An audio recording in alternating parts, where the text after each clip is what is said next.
Estamos começando mais um Autismo Cast, o nosso podcast para aprendermos mais sobre autismo, sobre os seus direitos, sobre as suas necessidades, sobre como incluir essa pessoa em diversos ambientes da sociedade. E hoje nós estamos recebendo aqui a Elaine Miranda, e eu quero começar, Elaine, pedindo para que você se apresente, fale um pouco de você, da sua trajetória. Tá joia. Pessoal, muito obrigada pela recepção. É um prazer estar aqui falando com vocês sobre autismo. Como você me apresentou, Elaine Miranda, eu trabalho como analista do comportamento, sou neuropsicopedagoga e estudante de psicologia. Quando você fala da minha trajetória, eu sempre falo que o autismo me encontrou foi dentro de uma escola. E por isso que eu acredito tanto nesse trabalho realizado entre escola, família e terapeutas, que é uma parceria que dá certo. Eu vou contar uma curiosidade da Elaine, que é surpresa, ela não estava sabendo disso. Ai, meu Deus! Eu conheci a Elaine num café, que nós fazemos o Cafeteia, né? Todo mês nós temos o Cafeteia lá no Instituto Ativar. E a Elaine foi um dia lá, há alguns anos atrás, uns bons anos atrás, não me recordo quanto, e ela falou comigo, e ela falou assim, eu sou de Biritiba, estou em Biritiba Mirim, e eu preciso fazer alguma coisa lá. Eu falei, você tem filho autista? Ela falou, não, eu não tenho, mas eu quero fazer alguma coisa, eu não lembro nem se ela já era formada nessa época, mas... Eu me recordo muito bem desse dia que ela falou, eu preciso fazer alguma coisa, lá em Biritiba não tem nada, e eu vou estar aqui, eu vou estar com vocês, vou estar aprendendo. Eu acredito que você estava estudando nessa época, eu era coordenadora pedagógica de uma escola, né, e também coordenadora, depois eu passei para coordenadora de município, então eu coordenava 16 escolas. E aquela angústia, né, no coração de, eu preciso fazer alguma coisa. E há 10 anos atrás eu lembro que a gente conversou sobre isso. E concretizou-se mesmo, né? Num grupo de pais, né? De famílias autistas, onde o meu desejo era reunir essas pessoas para que uma pegasse na mão da outra e o que eu pudesse orientar. Porque a gente fala de políticas públicas, mas as famílias, elas precisam saber o como, onde, né? Buscar essa ajuda. Então, foi nessa época mesmo. Eu me lembro muito bem, e foi um desejo, né? Foi um querer dela, e ela prosseguiu, e hoje ela é uma referência aqui na nossa cidade, em Biritiba também, né? De cuidado do autista, da mãe, da família, né? Sim. Porque o foco da Elaine é a família. Sempre. Né? Muito bom, incrível. Nós temos muitas experiências, né, com você, nessa caminhada de pacientes e da nossa própria vida mesmo.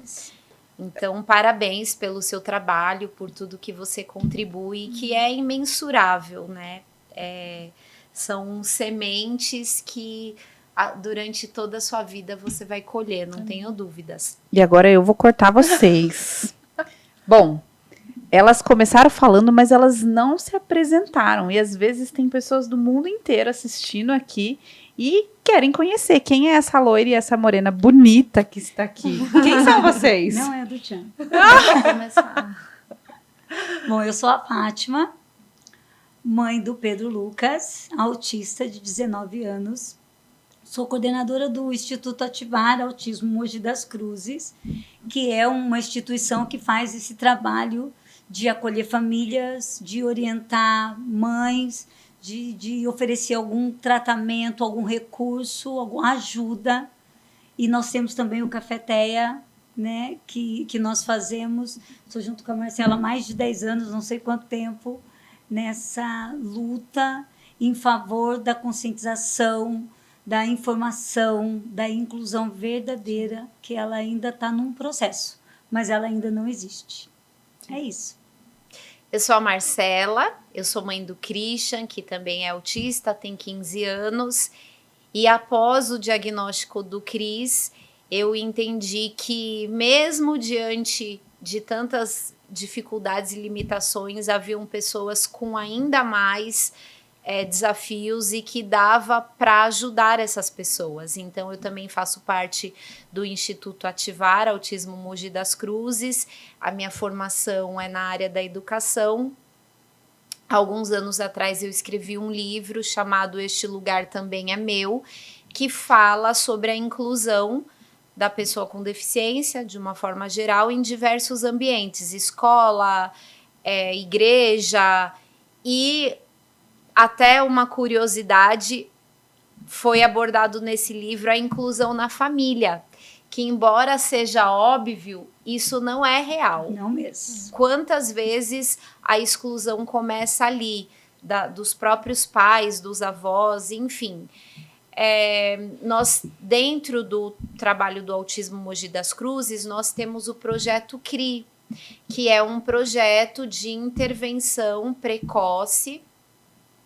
Nós também já fizemos para adolescentes, inclusive a Elaine é uma das nossas voluntárias. Nós já tivemos vários pacientes, depois eu até quero que você conte alguns momentos assim incríveis que nós vivemos de sucesso nesse nosso trabalho. Então, o projeto CRI já existe desde 2020, nós oferecemos atendimento com a neuropediatra, atendimento nutricional, com a neuropsicopedagoga, que é a Elaine, a advogada, que é a Fabiola Prince. Que mais? Me fugiu. Diversos. Toda diversos. essa parte de nutrição, não apenas o atendimento, mas o recurso para que essa mãe faça uma dieta menos industrializada, menos tóxica, além da suplementação. Tinha mais Tinha homeopatia. homeopatia, ozonioterapia, enfim, Várias modalidades, né? diversas abordagens. Bom, e eu me chamo Tati Nascimento e estou aqui para representar você, que não tem um familiar, mas que quer ajudar nessa causa. E vou estar aqui com as meninas. Então, vamos começar as nossas perguntas. Já que eu já citei sobre o Projeto CRI, eu quero que você nos conte um pouco daquela experiência que você teve com o Felipe, com o Natan, que são autistas adultos e que muitas vezes há esse estigma de que depois de adulto não aprende mais, não tem mais desenvolvimento, o que era para ser feito era só quando era criança. Claro que ali nos primeiros anos de vida o cérebro está uma explosão de aprendizado, mas sim, nós tivemos ganhos. Eu queria que você contasse um pouco sobre eles. Tá bom. Esse projeto com os adolescentes, é importante também dizer que quando eu falei que há 10 anos atrás eu estava em uma escola que era de Fundamental 1, Educação Infantil e Fundamental 1, depois, gente, eu saí, né, da prefeitura e fui trabalhar no estado com adolescentes, em salas de AEE. E é algo assim que é apaixonante, né? Eu falo todas as idades. Mas você me perguntando dos adolescentes, eu lembro que quando você veio até mim, eu falei, olha, eu estou trabalhando, né, com salas de AEE. E aí eu peguei, né, esse caso, né, como voluntária, e o nosso trabalho, ele foi focado principalmente com as famílias, sempre com as famílias, né? Mas o que você acabou de falar é verdade. Sempre ouvi também assim, é adulto, é adolescente, já não dá mais tempo. Gente, isso não é verdade. É claro que intervenção precoce muda o destino de uma criança. Por quê? Sobre a neuroplasticidade cerebral. Mas não é porque é adolescente que não vai aprender. Vai aprender sim. Porém, de uma forma um pouco mais lenta do que uma criança pequena. E o nosso trabalho ele foi focado para orientar essa mãe.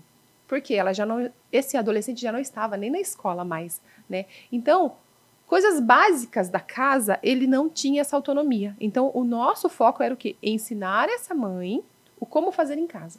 Então, algumas questões, umas demandas importantes de um dos assistidos, era o quê? Padrões comportamentais na hora da alimentação.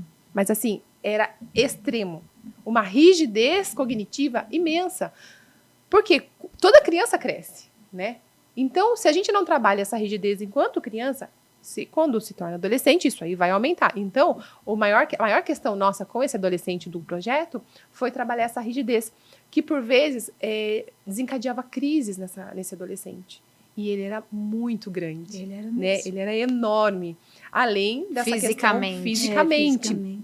E a mãe, por sua vez, ela não tinha nem mais Tinha uma saúde uma fragilizada, saúde né? fragilizada para lidar com o adolescente, porque ele é forte, né? E às vezes, a maioria deles, muitas vezes, se tornam o quê?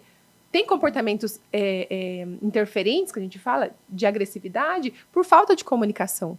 Então, e essa mãe, como ela ficaria? Né? Então, a gente começou o quê? Ensinar essa mãe a lidar com essas questões e o principal, perceber os gatilhos que acontecia com ele. A gente fala de prevenção de comportamentos interferentes. Então, esse foi um caso de muito sucesso, né? Que a gente trabalhou com essa avó, né? Com essa mãe, que além de ter o irmão, o filho, tinha um netinho verdade. também, de 3 anos, né? Na época. Então, assim, tudo que ensinava para o adolescente, ela usava para o pequeno. Por quê, gente? Mas a idade, a gente só ia o quê? Adaptando a forma de se comunicar na casa. Então, nós vimos que dá resultado. Claro que é um trabalho muito minucioso, né, de formiguinha, mas é que dá certo. Porque senão a gente fica naquela, é autismo, mas chega, já era. Não tem mais esperança. Isso é uma mentira, gente. Por quê? Tá chegando aí dia 2 de abril, dia da conscientização do autismo, e o que nós vemos no mês né? todo. E lembrando, não é só abril, é o ano todo, é todos os dias, né? Porém, é uma data que a gente precisa enfatizar e dizer o quê? Que não adianta subestimar os adolescentes. Porque, infelizmente, é o que acontece. E aí, se a gente for falar também de mercado de trabalho, vai envolver tantas outras coisas. A principal questão respondendo a sua pergunta, foi um trabalho de muito sucesso, porém, não tem nada de fácil. Não vamos romantizar. Eu não romantizo isso. Porque a criança cresce, o adolescente sai da escola, para onde que ele vai? E se essa mãe, depois acredito eu que a gente vai falar mais sobre isso, mas aonde que fica esse adolescente se ele não vai para o mercado de trabalho? Se essa mãe não tem uma renda, né? Então, nós percebemos com essa mãe na época o quanto para ela foi primordial ela entender que algumas questões que aconteciam, vou dar um exemplo, tá? Não vai abrir totalmente, né, por questões de ética, mas precisava comprar determinado alimento e a mãe acabava estocando esses alimentos. Só que o quê? Não era uma seletividade alimentar, é diferente. Era um padrão comportamental na hora da alimentação. Não estou generalizando, cada caso é um caso. Mas para ela entendeu que se ela tivesse uma voz de comando ali, falasse, antecipasse, nós usamos comunicação alternativa com ele também. E nós antecipamos os acontecimentos, isso foi melhorando com ele. Né?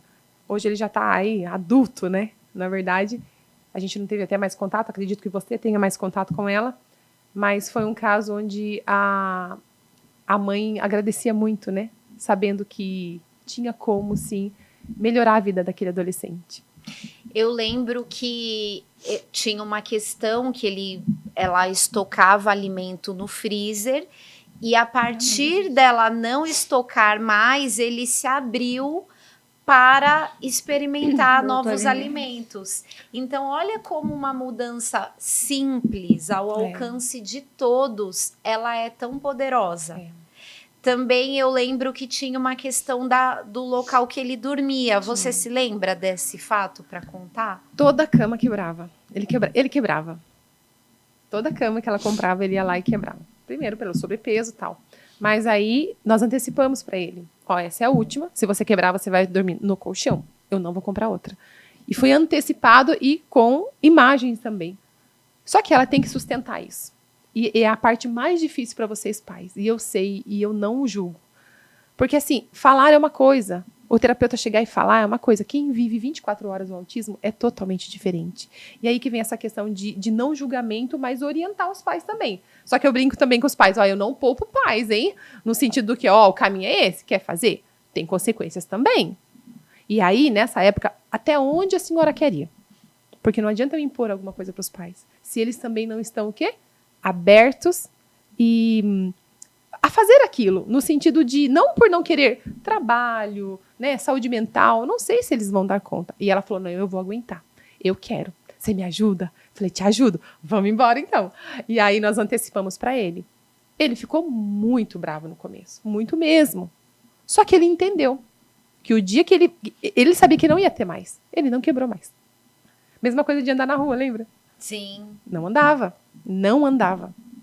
E a gente começou a treinar. Então, quando eu falo de vida funcional, tudo bem, a criança precisa ler, escrever, conhecer cores, tudo mais, gente. Mas a vida acontece do portão para fora, nessa sociedade que ainda precisa ser muito treinada, muito educada, porque é muito capacitista. Só que se a gente também não levar eles para fora, não só agora dia 2 de abril, que todo mundo vai estar de azul, não é isso. É no dia a dia.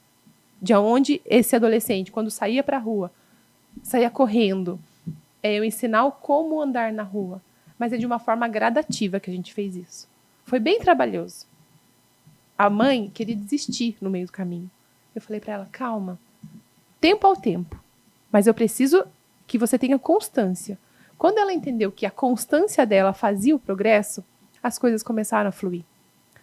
Né? De fácil não tem nada, mas é tão maravilhoso quando você vê, né, os resultados, que não tem dinheiro que pague isso. Né? Eu acho que a gratidão que ela tem, né, por tudo que aconteceu na vida do filho dela. E nós estamos falando de um autista nível de suporte 3. Sim. Então, eu quero deixar aqui essa semente de que é possível. E o trabalho que você desenvolveu não era um trabalho particular, não era um trabalho todos os dias. Havia uma orientação, nós tínhamos um grupo, mas você ia à casa dela, acho que uma a cada 15 dias. Então, ainda assim, tivemos tantos resultados. Sim. E lembrando também do projeto, eu queria que você contasse desse paciente, além desses, né, do paciente mais novo, de 1 aninho e meio, Sim. que nós recebemos ele, que também tivemos muito resultado. Ele chegou para nós, ainda não estava com o diagnóstico fechado. E é claro, nenhuma criança vai chegar até nós e a gente vai falar que jamais.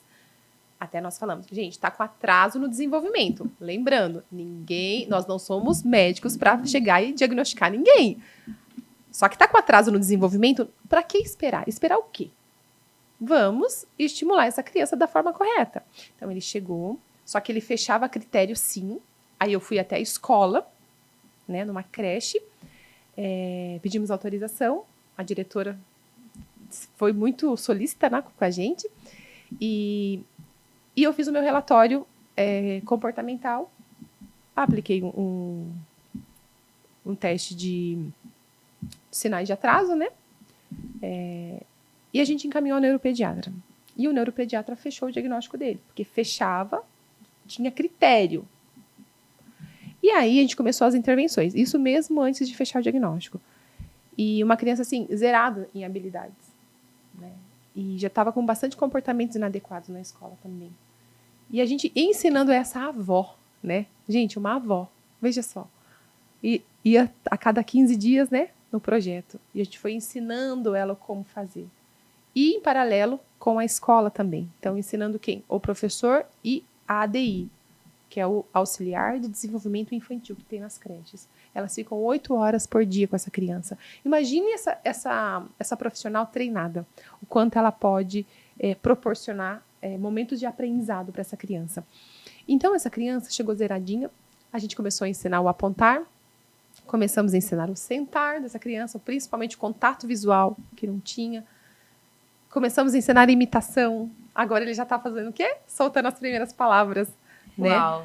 E ela também já conseguiu outros encaminhamentos, né, com outros especialistas agora. Mas no início, a avó vinha cheia do quê? Toda beliscada. Porque ele não tem comunicação. Mas assim, licença, tá? Uhum. Se eu beliscar você, alguma coisa acontece no ambiente. Então, beliscava, a avó, ai, o que você quer? Falei, não, vamos ensinar uma outra forma de se comunicar? Antes de ele te beliscar? E aí ela passou, aí melhorou, mas o bracinho dela vinha até roxinho, né? E ela falou assim, ai, agora tá batendo a cabeça, agora tá fazendo isso, agora... E aí foi um processo, até aprender a comer. Ai, mas você não é mãe, você não precisa ensinar. Gente, a gente tá falando de uma criança que tem que ser funcional na vida. Como que eu ensino essa criança a comer? Então a gente começou a ensinar essa avó o como fazer em casa. Porque imagina, isso aqui, gente, é muito tentador, tá todo mundo aqui o celular. Mas você clica aqui, você acessa onde você quiser. Imagina para uma criança comendo com o celular na frente. Eu sei que é difícil retirar, mas para ele era uma dificuldade, porque se eu preciso treinar habilidades sociais, que é o contato visual, se essa criança não me olha, ela não vai me imitar. Se ela não me imita, ela não vai falar. E às vezes a gente quer tanto a fala, né? Eu quero que ele fale. Não, a gente está aqui, ó, na base do bolo. Vamos fazer essa base, colocar o recheio e depois a cobertura. Depois a cerejinha do bolo, que é a fala, né? Tô dizendo porque há muitas fonos, né, que vão nos assistir. É isso que eles falam. E eu, por trabalhar dentro da análise de comportamento, a gente fala muito de comportamento verbal. Então, assim, não adianta eu querer estar lá na frente se eu preciso fazer essa base. Sabe? Pré-requisito para essa criança. Então, foi tão gratificante com essa avó, além de ela ser muito comprometida. Ela saía 4h30 da manhã. Diferença, né? Com certeza, 4h30 da manhã para trabalhar e estava lá sextas-feiras à noite. Então, assim, dá gosto de ver, né, a evolução dele. E saber o que nós precisávamos? Era brinquedo caro? Não. Era uma terapia aí mirabolante? Não. Sabe o que nós precisamos? Isso aqui, ó. Da outra pessoa que esteja disposta a fazer. A gente precisa de gente disposta. É a mesma coisa quando a gente vai falar de inclusão. Preciso de pessoas querendo fazer. Que dá trabalho, dá trabalho sentar no chão, dá trabalho brincar com a criança. Porque é trabalhoso, é um ser humano. Senão a gente tem o quê? A gente tem pet. Porque ainda não dá tanto trabalho assim. Então, e olha lá, né? E olha lá, assim, tá dando uns trabalhinhos. Mas é no sentido do quê? Que a gente quer o robozinho, a gente quer um cachorrinho ali, que faça tudo que a gente quer. Não, ser humano dá trabalho. Criança dá trabalho. Só que é um caso que deu muito certo. Isso porque é um trabalho o quê? A cada 15 dias e um voluntariado. Agora, a gente trazendo para a realidade de quem tem umas condições financeiras. Você imagina uma criança estimulada do jeito correto, com orientação de pais. Gente, se não dá resultado é porque tem algo acontecendo na intervenção que está sendo negligenciado. É isso que a gente vai falar agora. Você falou algo muito importante. Você falou que uma ADI, a gente está falando agora dos pequenininhos, sim, dos menores. Uma ADI fica 8 horas com a criança na escola. Pensa se essa ADI for treinada. Pensa se essa ADI souber o que está fazendo, antecipar comportamentos, sim, como você falou, mediar comportamentos, quanto ganho que a gente vai ter. Sim. Então, a gente vai falar um pouco de educação agora. E eu vou fazer uma perguntinha bem simples, mas o que é ADI? Ela falou. É Auxiliar de Desenvolvimento Infantil. Excelente. É por isso que eu falei só a ADI. Né, Maria? A gente chamou também para a gente falar dessa parte educacional. Agora é começo de ano, as mães estão todas aí, vai ter ADI, não tem ADI, meu filho vai ter ADI, qual o direito? Depois a gente vai estar falando com a doutora Fabiola também, a gente vai fazer um podcast com ela, falando do direito, né, de ter uma ADI, qual a importância, mas eu gostaria que você falasse um pouquinho sobre isso, quer ampliar a pergunta, Má? Sim, tudo começa ali na matrícula. A mãe entende que o filho está em idade escolar, seja na creche ou seja já na educação infantil. E aí, você acha, é uma pergunta óbvia, mas a escola fez a matrícula. Isso significa que essa criança já está vivendo essa inclusão ou exige um suporte especializado para atender, de fato, cada uma dessas necessidades? E se isso só a escola privada, só a escola particular tem a oferecer, ou todas as escolas devem seguir um protocolo, ter um olhar diferenciado para essa pessoa? Ficou confusa? Não, na verdade, eu queria dar uma outra resposta, mas não posso. Não, pode dar. Não, gente, porque quando fala de inclusão, vai além dos muros da escola. E a gente sabe o quanto isso ainda está caminhando. Tem muita gente boa, sim, querendo fazer diferente. Mas é o mínimo. Então, assim, matricular a criança não me garante nada. Matriculou, a criança está dentro da escola. Não é inclusão. Não, de jeito nenhum. Está dentro da escola. Se aceitou a matrícula, toda a escola é uma empresa. É mais um que está entrando ali. Infelizmente. Tem que falar a verdade. Porém, tem escola que sim, matriculou desde a matrícula, acolheu essa criança, ouviu essa mãe, não coloca empecilho. E vai vir com alguém? Olha, a gente não tem condições. Porque a gente não tem isso, a gente não tem aquilo. Peraí, quem é essa criança? Outra, qual é o nome dessa criança? Porque quando chega, o autista. Não, ele tem nome. Quantos alunos você tem? Ah, eu tenho 20 alunos e um autista. Ele é o quê, gente? Então, começando por aí, É assim. respondendo É você assim nessa mesmo. questão, porque é muito sério isso. Eu estou falando porque eu vivi isso, né? Enquanto professora, enquanto coordenadora, enquanto professora de AE no estado. Tem muita gente boa, sim. Mas tem muita gente que você fala, o que você está fazendo aqui ainda? Vai fazer outra coisa. E não é garantia de inclusão a matrícula. E toda criança, ela precisa ter esse olhar individualizado. Não é porque é autista que eu tenho que fazer a mesma coisa com outro coleguinha. Não, porque o que eu ouço também há pouco tempo atrás, já ouvi, tá? De um paciente particular. Não, aqui nosso é apostilado. Ah, legal. Mas você vai fazer adaptação? Não, senão eu vou estar excluindo. Como Ai, meu excluindo? Deus. Absurdo, mas é. Não, porque ele vai se sentir mal vendo que ele não tem apostila igual. Para quem não conhece, talvez esse seja um pensamento, nossa, É. que lindo! Querem oferecer tudo igual para todos. Mas na realidade não é isso. Isso é um pensamento excludente. Sim. Porque quando você pensa na necessidade individual de cada ser humano, seja autista ou não, aí sim você está tendo um olhar inclusivo. Porque cada pessoa é única. Sim. E aí essa questão, né? Eu entendo também que vamos pensar esteticamente para a criança. Eu estou olhando ali o da criança, do meu amiguinho tem uma capa diferente. Por que não? Aí foi orientado. Faça uma capa igual. Gente, só adaptar, né? Hoje em dia dá para fazer tudo, né? E o conteúdo vai ser diferente, porque ela está no outro nível de aprendizado. Então, eu vou, sim, falar daquele determinado assunto com custo de resposta menor. Deixar mais eu vou falar de uma forma que todos entendam. De uma forma mais simples, para que ele possa entender. Mas, onde a criança fecha o livro dela, não é igual do meu amigo. Porque as crianças é literal. Eu entendo também a escola nesse sentido. Poxa, a gente tem que deixar todo mundo junto. Mas a gente está falando muito do quê? De novo, que eu sempre falo de amorzinho. Gente, amor é pré-requisito, eu preciso de técnica.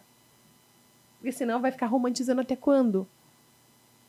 Ah, eu tô na educação porque eu amo a educação. Ah, eu trabalho por amor. Não, a gente trabalha com amor. A gente trabalha com amor. Por amor, não, porque tem boletos para pagar, todo mundo. Então, é aí que mora também o seu profissional. Eu sou profissional. Ai, lindo, maravilhoso. Gente, é sério. A gente está falando de trabalhar com cérebro humano. É algo mais sério que a gente imagina. E por isso que quando a criança está na escola, eu preciso garantir o quê?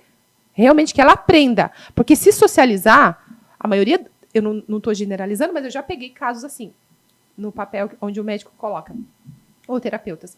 Ir para a escola, para se socializar. Lindo, eu entendo. Mas a socialização ela pode acontecer em outros ambientes, como o parquinho, como a igreja, como outros ambientes. A escola, sim, ela é o meio de maior oportunidades de socialização. Mas ela vai na escola para aprender.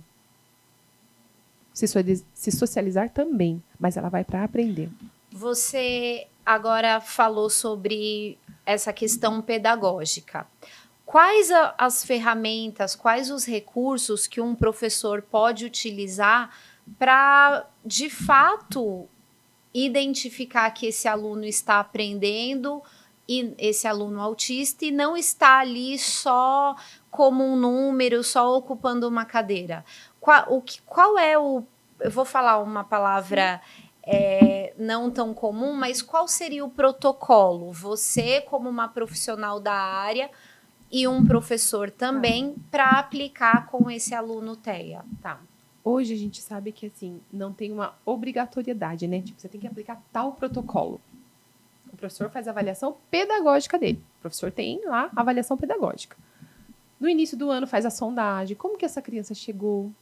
Tanto que eu sempre falo para os meus acompanhantes terapêuticos, né? Até a escola que eu acompanho. Olha, acabou de começar as aulas. Ah, vai na escola. Não, eu vou dar um mês para esse professor conhecer esse aluno. Porque senão eu vou fazer a inferência dele. Eu tenho que... Gente, quer conhecer seu aluno, vai até a escola. Vá conversar com o professor.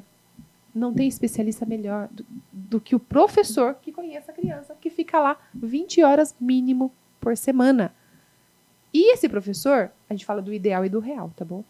Ideal, sim, que o professor tenha uma capacitação onde ele consiga aplicar um protocolo. Pode ser o VB-MAP, pode ser o Portage, pode ser o Denver 2, são protocolos, onde eu vejo o quê? Habilidades dessa criança, mas isso não é a realidade.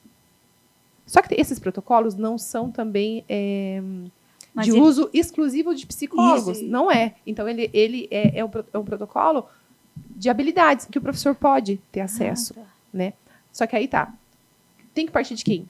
O salário que o professor ganha hoje, o que eu sempre ouvia, você acha que eu vou investir? Porque é caro os cursos, gente. A gente fala o quê? Se é um poder público, investir nisso. Dar esses treinamentos para esses professores. O professor não tem tempo da sala de aula, mas tem o professor de AEE, que ele pode fazer isso. O que é AEE? O AEE é o atendimento educacional especializado, que a maioria dos municípios tem, que a criança vai no contraturno. Uhum. E aí, Quanto tempo? tem crianças que vai de 1 a 2 vezes na semana. Quantas horas? 1 hora de atendimento. Depende do pouco. município. Depende do É município. pouco. 2 vezes por semana, 1 hora De cada atendimento. atendimento. Né? Porque são muitas crianças. Escolas municipais, estaduais. Também tem. Eu era professora até de Escolas salas de Então, normal. você Aí- falou que a primeira ação do professor é a sondagem. A sondagem. Ideal. Aplicou esse protocolo, eu sei onde essa criança está. Eu estou falando pedagogicamente, ela sabe o que a criança já sabe. Eu preciso considerar o que a criança já sabe. E aí, Agora- a partir desse momento, ele vai saber, ele vai estimular essa criança. Só que ela precisa fazer essa reavaliação. Respondendo a pergunta ainda, como que eu sei se a criança está aprendendo ou não? Não tem cada bimestre, fecha ali o bimestre, chama a mãe para reunião. O seu filho, ele está indo. Só que para isso eu tenho que o quê? Ter um documento que me resguarde a isso. Porque falar que está aprendendo é baseado no quê? Tem que estar onde? Num documento chamado PEI, que é o Plano de Ensino Individualizado. Que a partir do momento que eu faço essa avaliação com essa criança, eu sei o que eu preciso trabalhar com ela. Tem escolas que fazem por bimestre ou por semestre.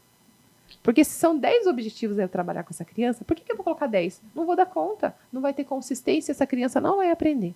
Quando eu chego e falo, professor, quais são os objetivos dentro do projeto pedagógico da sua escola?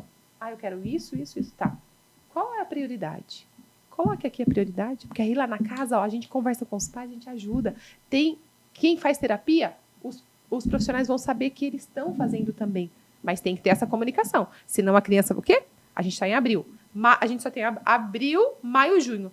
Só. Depois é recesso escolar. O que essa criança aprendeu? Nada. Não dá pra gente ficar engolindo isso. É como ele aprende, não é como eu ensino. Eu achei muito legal quando você falou da sondagem, dos protocolos e tal.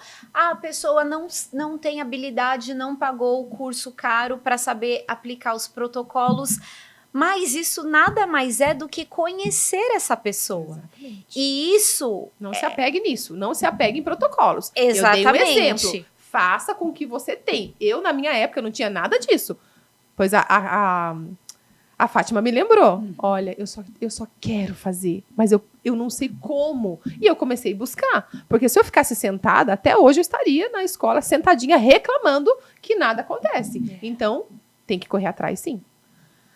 Nós estamos caminhando para o fim e eu queria que você nos falasse como identificar aqueles alunos que têm a necessidade, como, por exemplo, no nosso município, que agora em 2024 nós tivemos a inauguração da Escola Clínica TEA, como identificar aqueles alunos que precisam de um suporte da educação personalizada? Porque nós sabemos que sim, a criança deve estar na escola de inclusão, na escola regular, mas no nosso município nós temos essa facilidade, esse a mais para que essa criança, se ela é o nível de suporte 3, enfim, ela tenha um recurso a mais. Então, como você, como professora, como neuropsicopedagoga, supervisora ABA, como você avaliaria esse aluno? Esse aluno precisa de um suporte a mais, no caso de Mogi das Cruzes, da escola TEA. Bom, tem que ver qual é o critério utilizado dentro do município, né? Ao meu ver, eu como Elaine, como profissional, tá? Faria essa avaliação dentro da escola para ver quais essas habilidades que essa criança precisa ter para dar conta daquele ambiente da sala de aula regular. Mas para isso tem que ter uma equipe dentro da educação, que é o pessoal do AEE, junto com o professor regente da sala. Porque não dá para ser a base do achismo. Porque se for achismo, falar, eu acho. Não, gente, a gente não pode fazer inferência, senão a gente coloca muito o pessoal. E tem que ser o profissional. Porque senão a gente pode prejudicar essa criança também.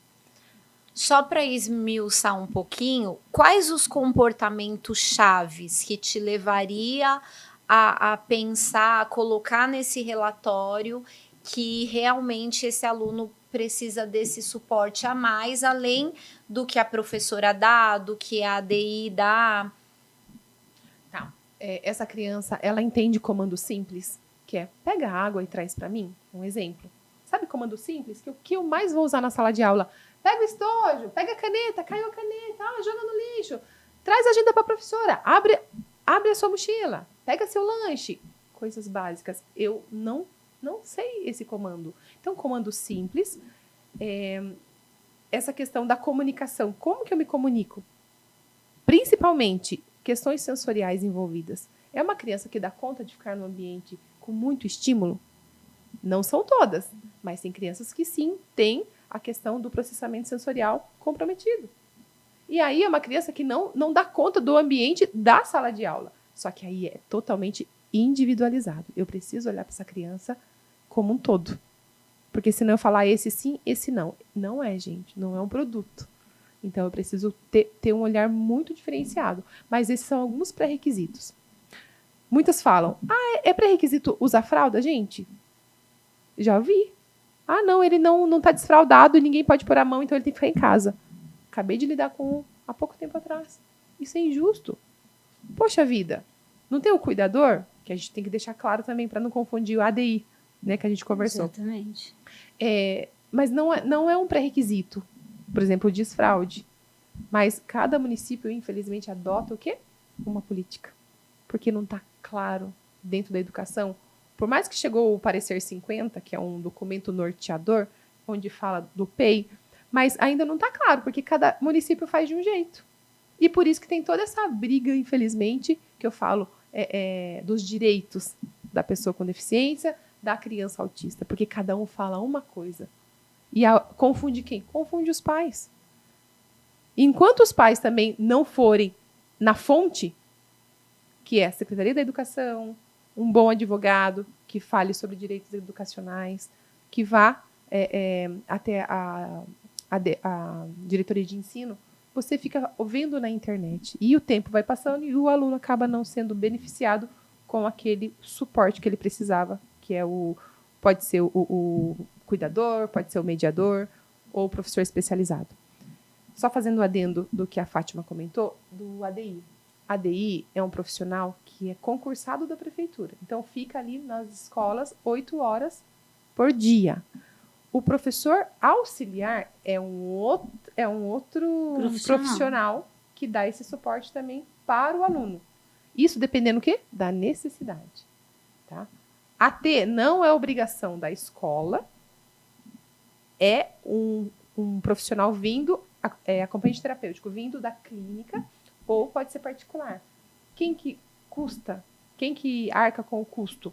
A família ou a clínica, não é a escola. E acaba confundindo também quem que é esse Porque AT. o AT ele tem viés terapêutico comportamental O e olhar não dele. educacional. Jamais. O dele é comportamental. Não que ele não vá dar auxílio ali, mas ele não tem obrigação nenhuma trabalhar as questões pedagógicas, e sim comportamentais. Lembrando que tem que ter supervisão. Não existe AT sem supervisão. Tá? Eu queria que, para encerrar, você deixasse uma mensagem a respeito de... Em todo esse tempo, nós falamos muito do trabalho voluntário, nós falamos da escola pública. Então, deixe uma mensagem para essas pessoas que não têm esses recursos, que estão nessa condição que nós citamos aqui, do que elas já podem começar a fazer. Seja para a escola, seja para a vida social. Tá. Bom, não tem plano de saúde, não tem com quem contar. Primeira porta de entrada, gente, é a escola.